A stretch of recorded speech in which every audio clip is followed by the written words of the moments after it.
Oi gente, para quem não me conhece, meu nome é Miriam. A receita que eu vou apresentar hoje é uma regravação do pastel de nata. Então vamos à receita. Eu vou fazer o vídeo só da massa, porque o recheio vocês podem colocar a gosto. Eu vou fazer de frango e vocês podem pegar também, é o mesmo recheio que eu fiz na braquete. Então se vocês quiserem pode acessar lá e pode usar a mesma receita. Para fazer a massa eu já coloquei na tigela a nata. E agora eu vou colocar a margarina. Aqui eu estou usando sem sal, mas vocês podem usar com sal também. Um ovo inteiro. Eu sempre gosto de bater antes de colocar na receita. E agora eu jogo aqui. Vou usar um pouquinho de açúcar. Essa massa ela fica meio adocicada. Eu vou usar um pouco de sal, porque a minha margarina estava sem sal. E se vocês colocarem a margarina com sal, daí não precisa colocar o sal. Eu vou dar uma misturada agora, antes de colocar os outros ingredientes. Aqui eu já misturei todos os ingredientes. Agora eu vou adicionar o fermento em pó. Vou dar uma misturada. Depois que eu dei uma misturada no fermento, agora eu vou colocar a farinha aos poucos e vou mexendo. E a farinha aqui eu peneirei. É uma massa assim bem delicada, então é bom vocês peneirar.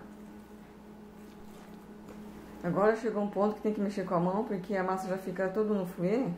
Então tem que mexer com a mão. Aí eu vou colocando farinha e vou mexendo.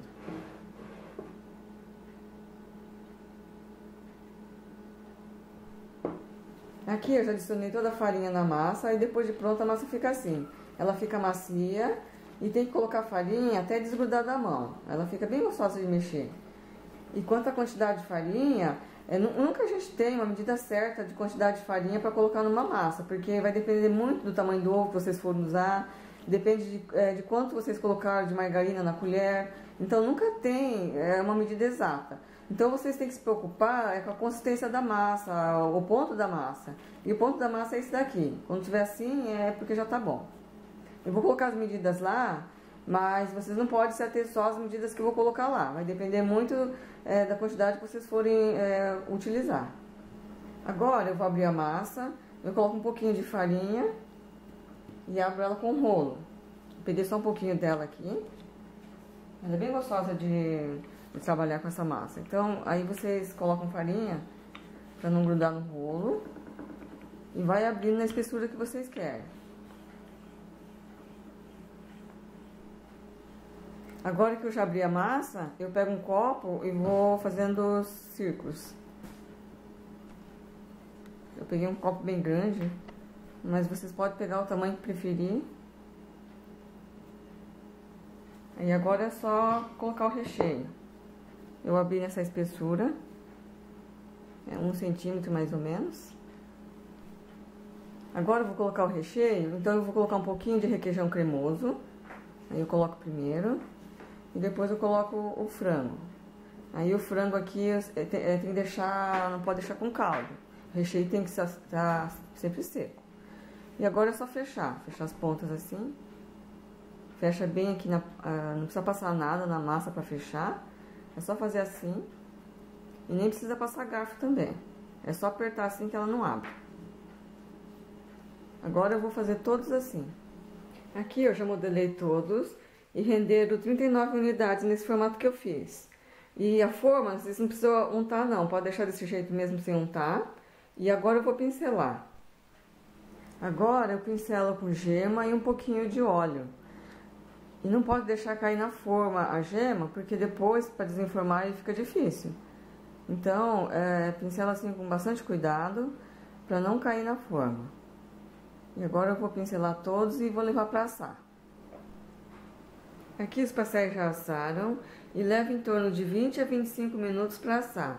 Então, vocês não podem deixar muito tempo, porque se deixar muito tempo ele fica duro a massa. Esse tempo já é o suficiente para assar. Ele tem que ficar meio assim, branquinho, não pode deixar ele muito moreno não. E eu sempre asso no forno de 180 graus. E depois de pronto ficou assim. Aqui eu tirei alguns da forma para mostrar para vocês como que fica.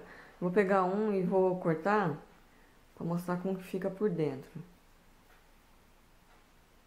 Fica assim, a massa fica bem macia. E é muito importante na hora de assar não deixar passar do ponto, porque senão a massa fica dura. Ela tem que ficar assim, bem macia. E ela fica assim, bem branquinha. Então, vocês, na hora de estiver assando, vocês olham pela cor. A hora que ela estiver assim, quase querendo ficar douradinha, aí já tá bom. De 20 a 25 minutos. E essa massa, ela é bem versátil. Ela pode fazer com um recheio também doce. Fica gostoso também. Não precisa ser com recheio só salgado. Pode ser doce também. E aí a receita fica assim. Eu resolvi regravar essa receita porque tem muitas pessoas que me pediram. Então, eu espero que vocês consigam fazer em casa. E aí fica assim a receita. Até mais.